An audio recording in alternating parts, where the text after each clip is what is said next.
Hey everybody, welcome to One Up to Nerd. My name is Frankie. And I'm Kevin. And you're watching our holiday special. Oh, is that what we're calling it? Yeah, that's what we're calling it. So if you like the show, make sure to like, subscribe, and have those notifications on so you know when we post awesome stuff. Thanks a lot.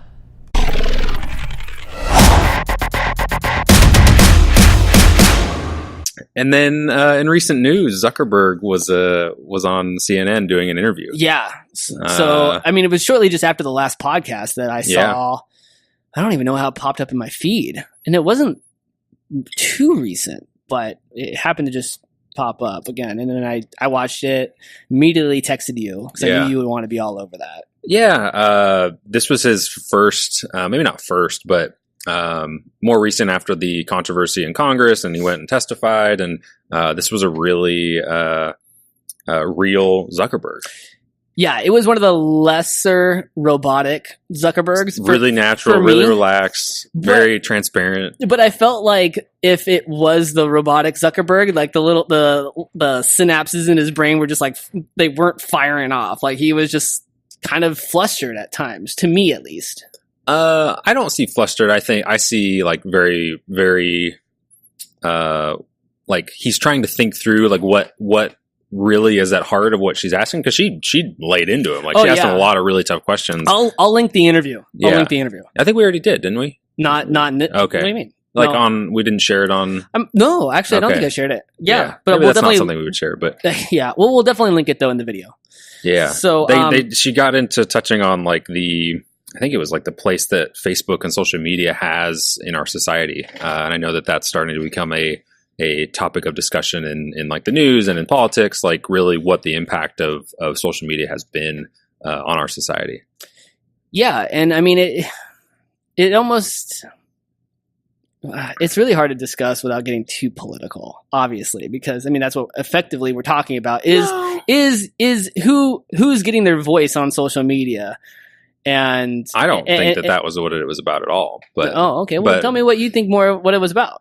Just like across the board, like what impact the social media itself, like as a thing in our lives and our world, like what it has changed about our society. Like everybody's online. It's all about like the digital age and people on Instagram and Facebook. Like it's just changed our society in a way that we don't really know yet fully. Okay. And certainly it has led to a lot of political strife, if you will, and certainly some people are being cut out of that, and well, I mean, the reason why I say that, who's getting the voice in terms of social media is because the interviewer, I can't remember her name, but she was literally, sort of targeting the Russian, right, and their influence in our previous campaign. So, I mean, to say that it didn't have a political motivation. It touched on it. Yeah, for sure. Yeah. It touching on it though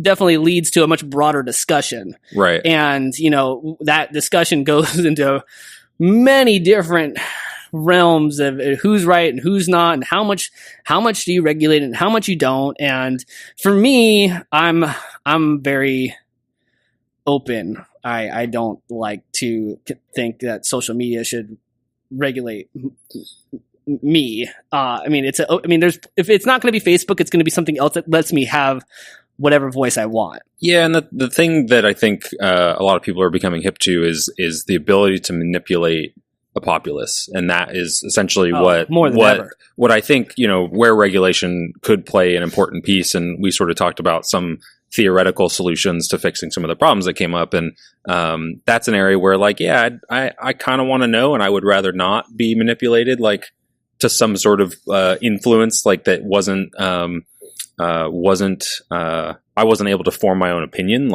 I'm being heavily persuaded by misleading advertisements, and that's essentially what they were. What the Russian influence is alleged to be, and I think confirmed to be through social media at least, was they were buying ad space automatically through their platform to sway opinions one way or the other towards one candidate or the other, and wherever that landed, is still up in the air. But and that's where I'm really get the fuck out of our social media. Governments should not be able to do that, and we should hold them accountable to it. Well, people in general. I think people in general, sure. And again, it's hard to say to an entire government like, hey, don't go on our social media. I mean, I'm sure there's methods in which they can do that. What I'm interested though is Mark and his response is just like, hey, we're human, and this happened kind of after the fact.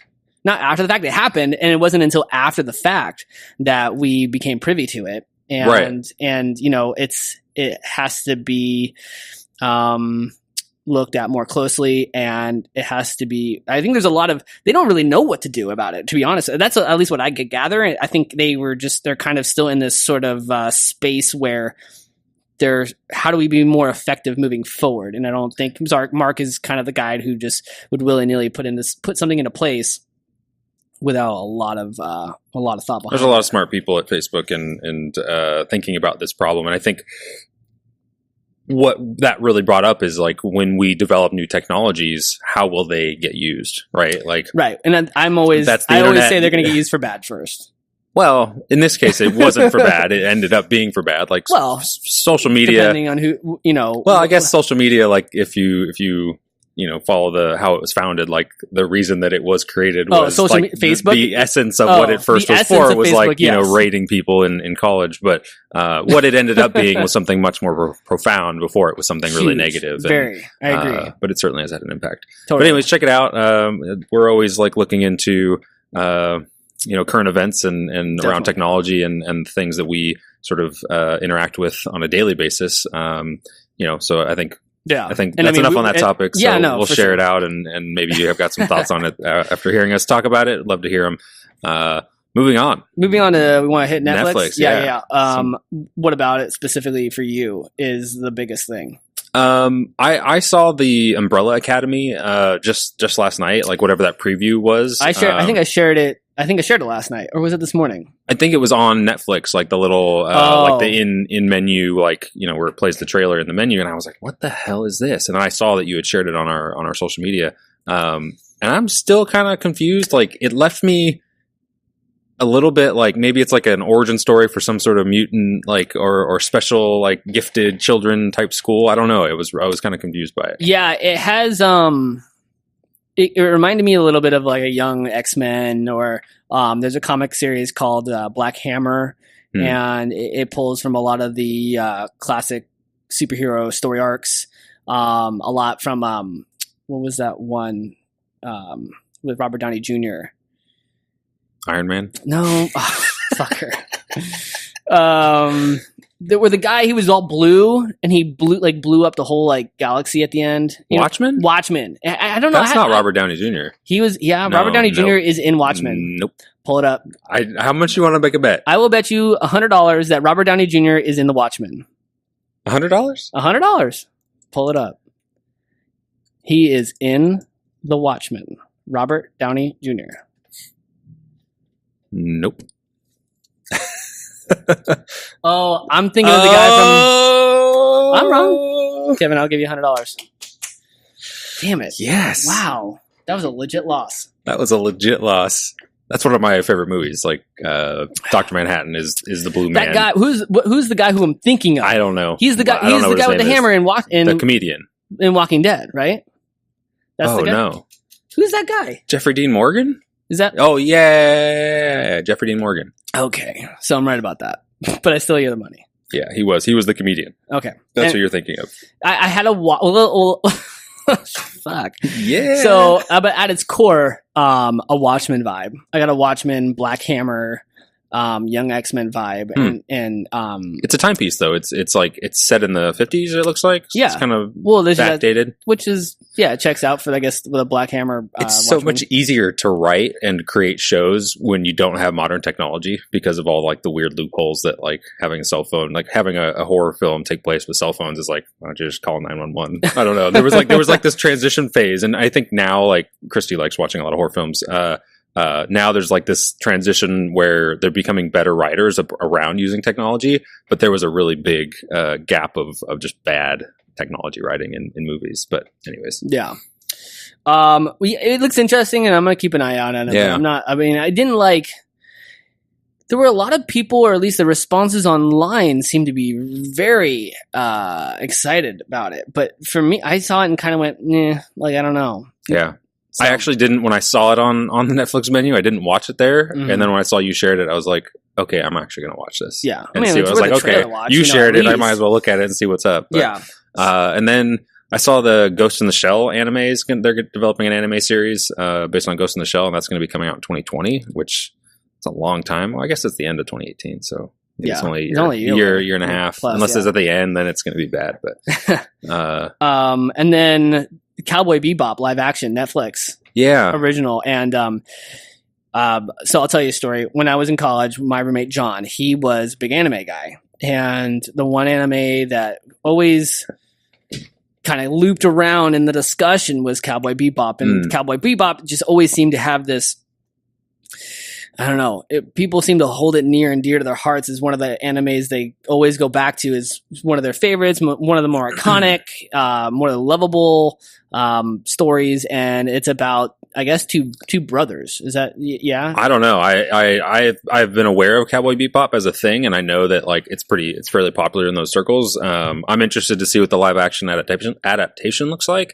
That usually doesn't go well. I know the movie of Ghost in the Shell was not too great. Well, I mean, it has like a scientific or science fiction, I should say, science fiction theme. Yeah. But then they're like these gunslingers. So, and then it's like these two brothers.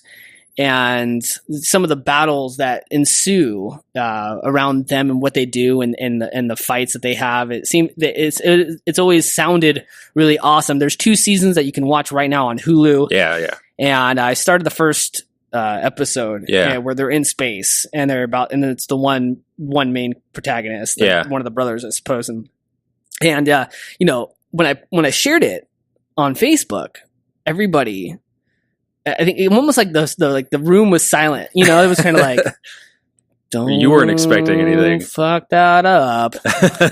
So because I think a lot of people, it's like, well, I think that's anime. Anime in general, people have it has a soft spot in a lot of people's heart. Like, even for me, which I didn't watch a lot of anime, but growing up on like late night HBO, like there would be anime. There were anime movies like Princess Mononoke, Akira.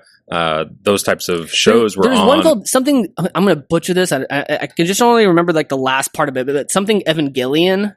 It has like this, I guess, mech kind of theme, but then there's like this spiritual, like angel stuff. Where, there's a lot of stuff like that happens in anime, and it gets nuts and gnarly. That was one that John talked about, and I need to get with him and figure out what that is so I can watch it, catch up. But, I mean, I'm totally open to watching some anime. Interestingly enough, Michael B. Jordan is a huge anime guy, and he was interviewed by somebody who's a big anime person, and it was a little bit of this challenge, like, all right, Michael, what's your favorite boxing anime? And he just spit one out, and the guy was really impressed, And I'm thinking to myself, there's a whole category for boxing anime. There's a lot of anime. I'm sure there is, But I thought that was kind of interesting, But following in that discussion about Cowboy Bebop, so I'm going to keep an eye out on that.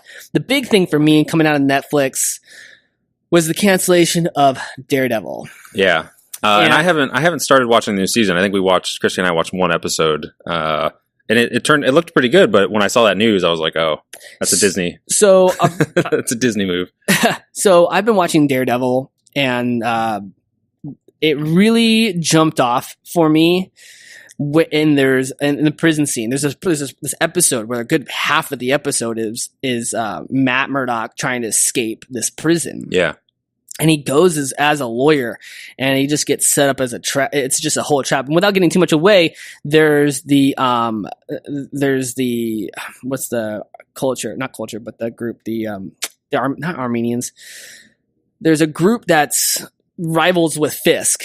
Okay. And then the prison is made up of basically all Fisk and all these other guys. Of course. And so Matt has to finds himself in this spot where he needs to get out of this prison, and it blew me away. My heart was racing. I was quiet. I was intent on listening, watching every part of that whole scene, and it's They do a great job, and I've talked about this before with these single shots. That the camera doesn't cut. Yeah, and yeah, just, yeah. And just, I remember a couple of those last season. Yeah, the one in the hallway. The one in the hallway in the first, and that was around episode 3 or 4 when it kind of hooked me, you know. But then every episode since that prison episode has been absolutely fantastic. I've been loving the show. I was so excited to talk about it on the show, and then boom, canceled. And I actually wrote down what the official statement from Marvel was after the cancellation. Marvel is extremely grateful to the huge audience that loved Marvel's Daredevil. From the moment of young Matt's first act of heroism to the birth of Paige, Murdoch, and Nelson, it has been an unbelievable journey. We are incredibly proud of the amazing showrunners and writers, starting with Drew Goddard and Stephen DeKnight, Marco Ramirez, Doug Petrie, and then Eric Olesen, Charlie Cox, Deborah and Wool Eldon Hansen, Vincent D'Onofrio in our cast, who, by the way, Vincent D'Onofrio, I think we might be related. I talked to my mother about it. In our cast, who brought our characters to life with such excellence in every one of the fantastic crews in New York City.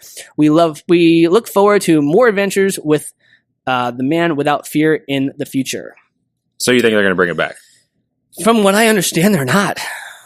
From what I understand and what I've read, because I've been looking it up, and they're gonna announce a continuation of season 4 on the new Disney Plus streaming service. That's gonna be a hook. They're gonna be like, "Come on over, Netflix customers." There were videos of like cast reactions because this was how. I mean, you gotta understand. It probably wasn't too out of the blue. They had to understand that there's a natural migration going on. With these Disney IPs, you know, as they prepare to get their Disney streaming service going. But at the same time, this was a critically acclaimed season. Yeah. It had been doing so well. Not like Iron Fist and Luke Cage. Yeah. And it surprisingly enough, and again, I've said it, but you like Jessica. I don't like Jessica Jones. I like season 1 of Jessica Jones. So, season 2 is a struggle. So, I mean, we're imagining that each one of those shows, Punisher and Jessica, is going to get one final season. Yeah. And then that's it. And then Marvel. Yeah, Marvel's done on Netflix. But really, guys, if you're listening, Kevin, I don't think they are. I don't think maybe they're not. I don't know. But if you are, please watch Daredevil. It was really good, guys. And it showed the evolution also of Wilson Fisk to becoming the sort of the villain we know him as in the comics as Kingpin. And what he is able to do in this season. You're hyping it up, and like we're not going to be able to watch it. You can watch the season. Well, but after this one's over, like who cares? Well, I mean, I feel like I feel like we should all still watch it regardless. No, okay. I'm not going to get Disney. Are you not going to watch it? Get Disney's new service. No, I want to finish this one, but like I don't want to get excited about it because I know there's not going to be any more. I think that's silly. I think you got to watch it. Did you finish it? I'm on 10. Oh, okay. Yeah. I thought you'd finished it. No, I'm on 10, but it don't matter to me. I think it's just great television, great acting. The story's great. I mean, I don't know why you wouldn't want to watch it. No, I do want to watch it. I'm just saying, like, I don't want you to get me too excited for like the series because it's already canceled. I need you to feel my pain right now, as knowing as far as I am in the show. 10. That's pretty good. Yeah, I mean, it's but good. On the other hand, you can. I know that you were a huge fan of this movie on Netflix, which is sort of maybe their take on superhero stuff was Bright. Like at least Netflix still has Bright as an IP to make a new series off of. You probably really. They have a sequel. I don't know where you're going, but I mean, I do like Bright, and I think it was a good movie, and I think it totally took a good, interesting, and unique spin on fantasy. And it won't be. We won't be missing Marvel's content from Netflix. No, I mean they have plenty of their own content, and they make a ton of money doing it. So they're just going to continue to make their own content. That's what we're saying. Yeah.